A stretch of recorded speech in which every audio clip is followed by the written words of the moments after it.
नमस्कार दोस्तों, मेरा नाम है डॉक्टर नम्रता श्रीवास्तव। मैं एक गवर्नमेंट होम्योपैथिक मेडिकल ऑफिसर हूं और आज इस वीडियो में एक बहुत ही गंभीर विषय पर आपको जानकारी देने जा रही हूं। जी हां, ये हार्ट से जुड़ी हुई एक बहुत ही कॉमन समस्या है and that is heart attack. Heart attack जिसके बारे में लोगों को जानकारी काफी कम है, जानकारी का अभाव है और कभी कभार सिम्टम्स को पहचानने में अगर कोई गलती हो जाती है तो ये गलती काफी भारी पड़ती है।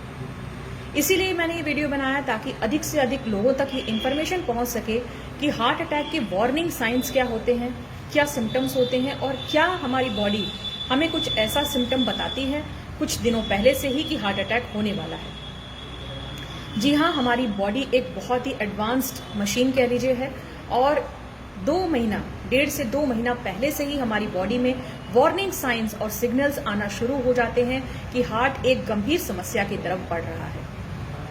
इसीलिए आपकी बॉडी में ये जो साइंस और सिम्टम्स आ रहे हैं, ये जो परिवर्तन आ रहे हैं, इनको आपको गंभीरता से लेना चाहिए और उसका माकूल इलाज करना चाहिए ताकि ये चीजें समय पर ठीक की जा सके। हार्ट अटैक आने के बाद जो पहला घंटा होता है उसको गोल्डन आवर कहा जाता है। गोल्डन आवर इसलिए कहा जाता है क्योंकि अगर इस दौरान उस पेशेंट को, उस व्यक्ति को अगर मेडिकल एड मिल जाती है, समय से अस्पताल पहुंचाया जाता है और इमरजेंसी ट्रीटमेंट मिलता है तो उस व्यक्ति की जान को बचाया जा सकता है। आपको जानकर आश्चर्य होगा कि अगर हार्ट अटैक होने के 2 घंटे बाद तक अगर कोई मदद नहीं मिलती तो 85% तक हार्ट के मसल्स डैमेज हो जाते हैं और इस कंडीशन को रिवाइव करना बहुत मुश्किल होता है। इसलिए हम सभी के लिए बहुत जरूरी है कि हार्ट के अटैक के जो साइंस एंड सिम्टम्स हैं, जो लक्षण हैं और किन कारणों की वजह से ये कंडीशन उत्पन्न होती है, इसके बारे में हम सभी को जानकारी रखनी चाहिए। तो चलिए आज बात कर लेते हैं 6 ऐसे सिम्टम्स के बारे में, साइंस एंड सिम्टम्स के बारे में जो कि एक इंडिकेशन देते हैं कि हार्ट में प्रॉब्लम है और इसको ट्रीटमेंट की जरूरत है। पहला symptom that is known as pain of the chest, यानी कि हार्ट का जो दर्द होता है और उसको बोलते हैं एंजाइना पेक्टोरिस।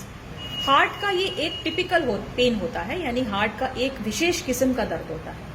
इसकी विशेषता ये होती है कि ये सेंटर ऑफ द चेस्ट में होता है, एक मुट्ठी के आकार की तरफ होता है और कभी कभी थोड़ा उससे बड़ा। और ये पेन जो होता है ज्यादातर आपकी लेफ्ट आर्म में रेडिएट करता है, यानी कि बाएं बाजू में रेडिएट करता है। ये गले तक भी जा सकता है, आपके बाएं जबड़े तक जा सकता है और पीछे यानी पीठ में भी जा सकता है। कुछ कुछ केसेस में इसका दर्द दाहिनी बाजू में भी जाता है। ये एक टिपिकल एंजाइना का दर्द होता है और इसकी एक और खासियत होती है कि ये एक्सर्शन से, यानी कि सीढ़ी चढ़ने से, तेज चलने से, आपके गुस्से या किसी और इमोशन से ये बढ़ता है। लेकिन अगर आप रेस्ट कर लेते हैं, थोड़ा आराम कर लेते हैं, थोड़ा लेट जाते हैं, अपनी स्पीड को धीमा कर लेते हैं तो ये एंजाइना का दर्द धीमा हो जाता है, यानी आराम मिल जाता है। अक्सर लोग गलती क्या करते हैं कि जब उन्हें इस प्रकार का दर्द होता है और वो कुछ समय बाद आराम मिल जाता है तो उनको लगता है हम ठीक हो गए और अब किसी भी जांच पड़ताल की या ट्रीटमेंट की आवश्यकता नहीं है। लेकिन ये आपके लिए एक वार्निंग साइन होता है कि आप अपने दिल की विशेष देखभाल करना शुरू कर दीजिए और अब आपको सचेत हो जाना चाहिए। Second very important sign is breathlessness. Breathlessness यानी सांस का फूलना। वैसे तो सांस का फूलना कई कंडीशंस में हो सकता है, जैसे मान लीजिए अगर कोई दमा का रोगी है या लंग में इन्फेक्शन है या फिर सीओपीडी है तो भी उसको सांस फूलेगी। तो इसको डिफरेंशिएट कैसे करेंगे कि ये सांस फूलना हार्ट की वजह से है या लंग्स की वजह से, यानी फेफड़े की किसी समस्या की वजह से।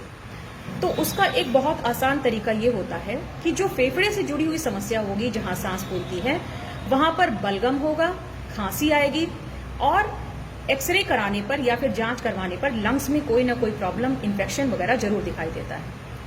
लेकिन अगर ये सांस फूलना हार्ट की वजह से है, हार्ट की किसी नली में ब्लॉकेज की वजह से है, तो ये एक्सर्शनल होता है। एक्सर्शनल यानी कि अगर व्यक्ति तेज तेज चल रहा है, सीढ़ी चढ़ रहे हैं या फिर उन्होंने कोई भारी काम कर दिया, तब ये एक्सर्शनल ब्रेथलेसनेस होती है ज्यादातर हार्ट के केसेस में। ये एक और इंडिकेशन होता है कि हमारा हार्ट उतनी एफिशिएंटली जितना ब्लड पंप करना चाहिए वो लंग्स को नहीं कर पा रहा है और कॉम्पनसेशन करने के लिए हमारी बॉडी तेज तेज सांस लेने लगती है ताकि हार्ट को सही से ऑक्सीजन मिल सके। इसलिए ब्रेथलेसनेस भी एक बहुत ही इंपॉर्टेंट साइन है कि इस चीज को सही से चेकअप करा के उसका ट्रीटमेंट किया जाए। Third very important sign is pedal oedema. Pedal oedema यानी कि पैर के टखने के पास होने वाली सूजन। वैसे तो ये सूजन अन्य कारणों से भी हो सकती है, जैसे लीवर की बीमारी, किडनी की बीमारी या फिर मोटापे की वजह से। लेकिन अगर ये एडिमा के साथ यानी वहां पे अगर आप 30 सेकंड तक प्रेस करते हैं उस सूजन में, तो वहां पे एक गड्ढा टाइप का बन जाता है। इस सूजन के साथ अगर और भी सिम्टम मिल रहे हैं, जैसे चेस्ट पेन, एंजाइना का सिम्टम मिल रहा है, सांस फूल रही है, तो फिर ये एक स्ट्रांग इंडिकेशन होता है कि ये एडिमा यानी ये सूजन हार्ट की वजह से हो सकती है। आइए बात कर लेते हैं एक चौथे बहुत प्रमुख के कारण की, और वो है हाई ब्लड प्रेशर और हाई ब्लड शुगर। जी हाँ, जिन लोगों का ब्लड प्रेशर कंट्रोल नहीं है उन्हें सचेत रहना चाहिए, क्योंकि धीरे धीरे करके जब ब्लड प्रेशर उनका अनकंट्रोल्ड रहने लगेगा तो उनके ब्लड में कहीं ना कहीं प्रॉब्लम जरूर होगी, क्लॉटिंग होगी, और ये जाके हार्ट की नसों को ब्लॉक कर सकता है और हार्ट के अटैक जैसी कंडीशंस को जन्म दे सकता है। हाई ब्लड शुगर यानी ब्लड शुगर अगर कंट्रोल नहीं है तो ये हार्ट, किडनी, ब्रेन सभी चीजों को अफेक्ट करता है, और ये भी एक बहुत इंपॉर्टेंट कॉज होता है हार्ट अटैक का। Last but not the least हम बात कर लेते हैं गैस्ट्रिक डिस्टर्बेंस के बारे में। गैस्ट्रिक डिस्टर्बेंस यानी कि पेट से जुड़ी हुई समस्याओं के बारे में। पेट से जुड़ी हुई समस्याएं अक्सर हार्ट के पेशेंट्स को होती हैं। ये क्या जनरल एक बहुत ही कॉमन सी चीज है, गैस बनना, उल्टी मिचली आना, चक्कर जैसा महसूस होना। लेकिन आप कैसे डिफ्रेंशिएट करेंगे कि जो दर्द हो रहा है, अगर किसी को इस तरीके की प्रॉब्लम हो रही है तो वो गैस का दर्द है या हार्ट अटैक का दर्द है? ये एक बहुत ही जरूरी पॉइंट है जो मुझे लगता है सभी को जानना चाहिए कि अगर इस तरीके का कोई दर्द होता है जो कि सीने के मध्य भाग में हो रहा है, साथ ही साथ सीने में जलन हो रही है, और ये जो दर्द हो रहा है ये अगर बाजू में जा रहा है, जबड़े में जा रहा है, गले में जा रहा है, साथ ही साथ घबराहट हो रही है, सांस लेने में दिक्कत हो रही है, ठंडा पसीना आ रहा है, और इस तरीके के सिम्टम्स आ रहे हैं, तो इसमें इसको गैस का दर्द मान के बहुत देरी नहीं करनी चाहिए। ज्यादातर केसेस में हार्ट के दर्द को गैस के दर्द से कंफ्यूज कर लिया जाता है, यानी उसको समझ में नहीं आता कि ये क्या चीज का दर्द है, और इसी में महत्वपूर्ण समय यानी गोल्डन आवर वेस्ट हो जाता है। इसलिए ये ग्रुप ऑफ सिम्टम अगर कहीं दिखाई दे रहा है जिसमें चेस्ट पेन है, पीडल एडिमा है, ब्लड प्रेशर या शुगर का इतिहास है, और ब्रेथलेसनेस है, सांस फूल रही है, ठंडा पसीना आ रहा है, तो ये एक स्ट्रांग इंडिकेशन होता है कि हार्ट अटैक हो रहा है और तुरंत मेडिकल एड मिलनी चाहिए। एक और बहुत सिम्टम जो छूट रहा था वो है जनरलाइज्ड वीकनेस। अगर किसी व्यक्ति को कमजोरी होने लगे, अचानक से बहुत ज्यादा कमजोरी होने लगे, और उसके पीछे कोई रीजन समझ में नहीं आ रहा है कि आपको कमजोरी क्यों हो रही है, आपका खान पान ठीक है, आप कोई ज्यादा मेहनत वाला कार्य नहीं करते, लेकिन फिर भी बहुत वीकनेस है, तो ये भी कभी कभी हार्ट की बीमारी की तरफ संकेत देता है। और अगर आपके प्रयास करने के बावजूद भी कमजोरी नहीं दूर हो रही है तो एक बार आप डॉक्टर से जरूर कंसल्ट करिए कि आखिर में इस वीकनेस का कारण क्या है। आइए बात कर लेते हैं कि होम्योपैथी में हार्ट से रिलेटेड क्या क्या इलाज है और क्या इसकी दवाइयां होम्योपैथी में हैं।